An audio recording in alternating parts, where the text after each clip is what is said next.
और क्योंकि यहाँ पर जो निज़ाम राइज है वो भी टू पार्टी सिस्टम का ही रहा चलता आ रहा है, एक डेमोक्रेट्स हैं और एक रिपब्लिकन्स हैं। ये जो फैक्टर है डोनाल्ड ट्रंप का, ये एक बहुत नया फैक्टर है जो इससे पहले नहीं था। इससे पहले 2016-2018 तक जब ट्रंप सामने आए थे तो उस वक्त जो ओल्ड स्कूल रिपब्लिकन पार्टी का वोटर रहा हुआ है ना, जो कंजर्वेटिव जो कहता था कि नहीं हमारी फैमिली वैल्यूज होती हैं, हमने टैक्सेस के हवाले से ये करना होता है, बिजनेस के अंदर हमें ये सहूलतें दी जाती हैं, और ये LGBTQ और ये इस किस्म के जो भी प्रोग्रेसिव जितनी भी आइडियाज हैं जी। और सिर्फ रेजिस्ट करते थे। वो वोटर बड़ा परेशान हुआ, उसने कहा कि यार ये तो मेरी पार्टी जो है वो टेक ओवर कर ली गई है। हाँ। वो उस वक्त वो रेजिस्ट करना चाहता था और किया भी। इस दफा Donald Trump factor has taken over the Republican party. तो अब हम, बिल्कुल। मेरा ख्याल है कि अब जब मैं लोगों से बात करता हूं तो वो उसको रिपब्लिकन पार्टी से ज्यादा वो कहते हैं कि जी ट्रंप के वोटर हैं रादर देन रिपब्लिकन वोटर हैं। लेकिन जरा अभी की तरफ आ जाते हैं कि देखिए अभी को बहुत से अहम कंस्टिट्यूएंट्स हैं, मसलन औरतें। ये कहा जा रहा है कि कमला हैरिस जो है हम्म, उसको औरतों की सपोर्ट हासिल है, और क्योंकि माजी में सफेद औरतें जो हैं उन्होंने ट्रंप को वोट दिया था। जी। फिर लातिनो वोट है अमेरिका में, फिर ब्लैक कम्युनिटी जो है, सियाह फाम अमरीकी, उनका वोट भी कहा जा रहा है कमला हैरिस को मिलेगा। तो इस तरह तो कमला हैरिस को एज है, लेकिन इसके बावजूद पोल्स ट्रंप को जो है वो क्यों इतना आगे दिखा रहे हैं, और ट्रंप की मकबूलियत की क्या बुनियादी वजह है कि इतने 10 साल के बाद भी वो वही का वही उसकी हाँ, पॉपुलैरिटी खड़ी हुई है। मैंने इसी का जिक्र किया ना कि ये बड़ी तशवीशनाक बात है फॉर द डेमोक्रेट पार्टी और डेमोक्रेट लीडरशिप एज वेल, कि यार अगर आप जीत भी गए हैं तो आप हाँ। 500-500 वोट से जीत रहे हैं, एक हाँ। हजार वोट से जीत रहे हैं, 10,000 वोट से जीत रहे हैं। एक इतनी बड़ी पॉपुलेटेड जो स्टेट है या कॉन्स्टिट्यूंसी है, उसके अंदर आप 1 पॉइंट से जीतना, कुछ जीतना तो ना हुआ, लेकिन चलें बहरहाल ठीक है कि आप कम से कम उस फैसला साजी और फैसला कौन पोजीशन पे आ जाते हैं जिसमें आप फैसला साजी कर सकते हैं, और फिर यह है कि मुल्क जो है वो इस तरह डिरेल नहीं होगा जिस तरह हमने पहले देखा था। तो मैं उसके ऊपर डायरेक्टली कमेंट नहीं कर सकता हूँ कि क्या वजह है, लेकिन देखिए अब इसमें जो डेमोग्राफिक्स देखी जा रही हैं, वाइट मेल, हाँ। एजुकेटेड, कॉलेजेट गया हुआ और अनएजुकेटेड, उसके अंदर डिफरेंस आ रहा है। फिर जो ब्लैक्स हैं उसके में भी एजुकेटेड, अनएजुकेटेड, पुअर और रिच का भी अंतर आता है। फिर उसके अंदर यंग वोटर खास तौर पे, अच्छा यंग वोटर इमरान खान जिस तरह हमारे यहाँ बहुत मकबूल हैं, उसमें जिन्होंने 92 में पैदा भी नहीं हुए थे और मैच नहीं देखा था, वो आज भी वो उनके बड़े शदाई हैं। यंग वोटर्स का ये है कि जी they are disillusioned from the Democratic Party as well as the Republican Party, हाँ। without going through what the policies are, what they are saying. Challenges पे अगर बात करते हैं तो जो फॉरेन पॉलिसी है वो हमेशा से कंसिस्टेंट रही है। अमरीकी इंतजामिया जितनी आसानी से तब्दील हो सकती है, अमरीकी पॉलिसी उतनी आसानी से तब्दील नहीं होती है। जो फैसला सदर ओबामा ने किया था, वो उसकी इम्प्लीमेंटेशन जो है वो ट्रंप ने की थी, और फिर सो एंड सो फोर्थ उसको आगे बढ़ाया बाइडेन ने। इंडो पैसिफिक की पॉलिसी के साथ ये हुआ, ओबामा की थी, ट्रंप ने उसके ऊपर कार्रवाई की, और फिर आगे बाइडेन ने आके उसके वो जो भी कॉकस भी वो सारा वो बनाया, ऑकस भी बनाया, और ये वो जी। इसी तरह ही अफगानिस्तान के साथ इनखला जो था वो चाहते थे, वो नहीं कर सके, लेकिन उन्होंने ट्रंप ने मुआहिदा किया हम्म। Agreement with Taliban in Qatar and everything. जी जी जी। उसकी इम्प्लीमेंटेशन सीधी सीधी सीधी करवा दी विड्रॉल की बाइडेन ने। सो एक बाइडेन ने। कंसिस्टेंसी है, डज नॉट मैटर कि वो क्या कैसे है, बीच में कुछ फैक्टर्स आ जाते हैं, रशिया का भी आ जाता है, नॉर्थ कोरिया का भी आ जाएगा, हो सकता है कि इस हवाले से इसराइल का भी आ जाए। बट हर 2-3 सूरत के अंदर जो डोमेस्टिक इश्यूज हैं उसमें हमारा कुछ प्रॉब्लम है। तो इसलिए जो आपने बात की थी कि विमेन जो हैं वो उनके साथ स्टैंड कर रही हैं, व्हाइट विमेन जिसको यहाँ पे कैरन कहा जाता है वैसे, जो सबर्ब्स की हैं, रूरल एरियाज की हैं, माइट गो फॉर ट्रम्प, हाँ। क्योंकि उसमें एक रिलीजियोसिटी का फैक्टर आ जाता है। उसमें राइट। कोट एंड कोट का वो आ जाता है कि he loves Jesus and then we have to go हाँ चर्च, हाँ हाँ। Pray and everything.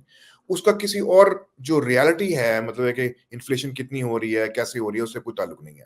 और ये वो स्टेट्स उन स्टेट्स में से बिलोंग करते हैं जो स्टेट्स फेडरल एड भी लेती हैं, और इनके 10-10 15-15 बच्चे हैं, उनको पता है हर बच्चे का हमें जो है वो वहां पर स्कूल में मुफ्त पढ़ाया भी जाएगा और उसको खाना भी खिलाया जाएगा। I don't want to sound like Trump, but ये वो फैक्टर्स हैं जो उसमें काउंट काउंट करते हैं कि हाँ उनका ख्याल है कि यार ये इतने लिबरल हैं कि ये एलजीबीटीक्यू वाले लोगों को जीने का हक दे देते हैं। ये कहते हैं कि नहीं, वो हमारे जैसे हैं। वो हमारे जैसे कैसे हो सकते हैं? हम हाँ तो वो हम तो चर्च में जाते हैं, हम तो मस्जिद में जाते हैं, हम तो इबादत करते हैं, हम तो एक अल्लाह रसूल को मानते हैं। ये कैसे हो सकता है कि आप कुछ ऐसी वो फिर इमिग्रेशन का ये मसला है कि बहुत सारा अननोन हैं जिसमें आपने कभी मिले नहीं हैं एक दूसरे को। आप रंग देख के कहते हैं कि यार ये इस किस्म के लोग भी होते हैं। आप ये हाँ जानते हैं कि मिड वेस्ट के अंदर जिस किस्म की पॉपुलेशन है वो पॉपुलेशन है जो अपने घर, अपने स्कूल, अपने मोहल्ले से बाहर नहीं गई। उन्होंने वहीं पे पैदा हुए, वहीं पे पढ़े, वहीं पे शादी की, वहीं पे कारोबार किया, वहीं पे रिटायर हो गए और उसके बाद फिर वो they go out whatever the money they have saved to go out. तो हाँ ये एक इश्यूज हैं। ये इश्यूज जेन्युइन इश्यूज हैं जब वो कहते हैं कि यार मेरे परदादा के टाइम से यहाँ पर कोल माइन चली आ रही थी। अब आप कोल माइन बंद कर रहे हैं, अब कहते हैं कि सूरज से रोशनी निकालें क्योंकि जी जी एजुकेशन जी। का और वो तो वो ये एक इश्यूज हैं जो अभी तक एड्रेस नहीं किए जा रहे हैं, व्हिच आई थिंक नाउ इस एडमिनिस्ट्रेशन ने इस पे थोड़ा सा काम इसलिए किया था कि इन्होंने एरिजोना के अंदर मैन्युफैक्चरिंग का एक वो जो चिप जो एक्ट आया था, हाँ जी जी जी ठीक है, जी। वो एरिज़ोना में किया, उसके बाद नेवाडा में भी काम किया जा रहा है। तो उससे क्या होगा कि वो एक स्किल्ड लेबर तैयार होगी, उसमें तो एजुकेशन होगी। तो एक अच्छा industrial revolution once over all over again वो सामने आ रहेगा। तो इस वजह से ये जो डेमोग्राफिक्स हैं, ये बहुत इंटरेस्टिंग है, लेकिन वो एक-एक डेमोग्राफिक भी अपने उसके अंदर काउंट करती है। अगेन इन द एंड कौन आगे आ सकता है, उसकी वजह से किसको फ़ायदा हो सकता है, we don't know, at least I don't know. हाँ, इस स्टेज पे तो मुश्किल है ना, उसको करना। मगर वाजिद थोड़ा-सा ये बताइए मुझे कि अब ये हमारे जो पाकिस्तानी बहन-भाई हैं, ये भी ट्रम्प के पीछे लगे हुए हैं, क्योंकि फॉर वैरायटी ऑफ रीज़न्स। एक तो गज़ा का मसला है, वो कहते हैं जी बड़ा बाइडेन और कमला हैरिस ने गज़ा के मुसलमानों को जो है वो इसराइल के हाथों मरने दिया है, जेनोसाइड होने दिया है। लेकिन उससे भी बड़ी जो बात है दिलकश, वो ये समझते हैं कि ट्रम्प साहब आके इमरान खान को छुड़वा लेंगे। हाँ। आप ज़रा थोड़ा-सा इसके बारे में ये बताइए कि ये वाला मुहर्रिकात जो है ये किस हद तक इम्पैक्ट करेंगे, मुसलमानों का वोट कितना अहम है और दोनों कैंडिडेट्स को क्या वो फ़ायदा या नुकसान पहुँचा सकता है? हाँ, फ़ायदा कोई पहुँचाए ना पहुँचाए, नुकसान ज़रूर पहुँचा सकता है। ये इसमें कोई शक नहीं है। ओके। इनका वोट ना देना, इनका अच्छा इसको मैं कैटेगराइज़ करूँगा इन 2 3 डिफरेंट उसमें। हुँ, एक तो मुस्लिम वोट है, जो कि ओवरऑल आ जाता है। उसके अंदर फिर पाकिस्तानी वोट है। पाकिस्तानी वोट को शायद गाज़ा, फ़लस्तीन से इतना ना हो जितना इमरान खान से इश्यू है। अच्छा, जो यहाँ पर मुस्लिम वोटर हैं, उनको इमरान खान से इतना नहीं है, लेकिन उनको गाज़ा की बड़ी तकलीफ़ है।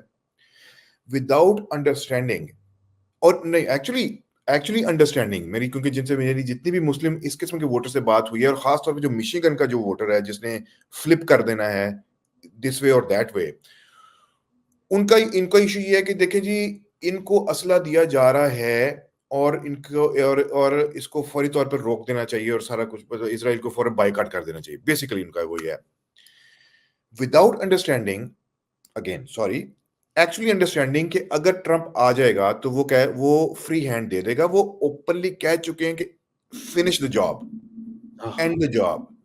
ये हाँ, जानते हुए वो ये कहते हैं कि नहीं, हमने अपनी नाराजगी का इजहार करना है either by not giving Democrats the vote और giving the other party the vote.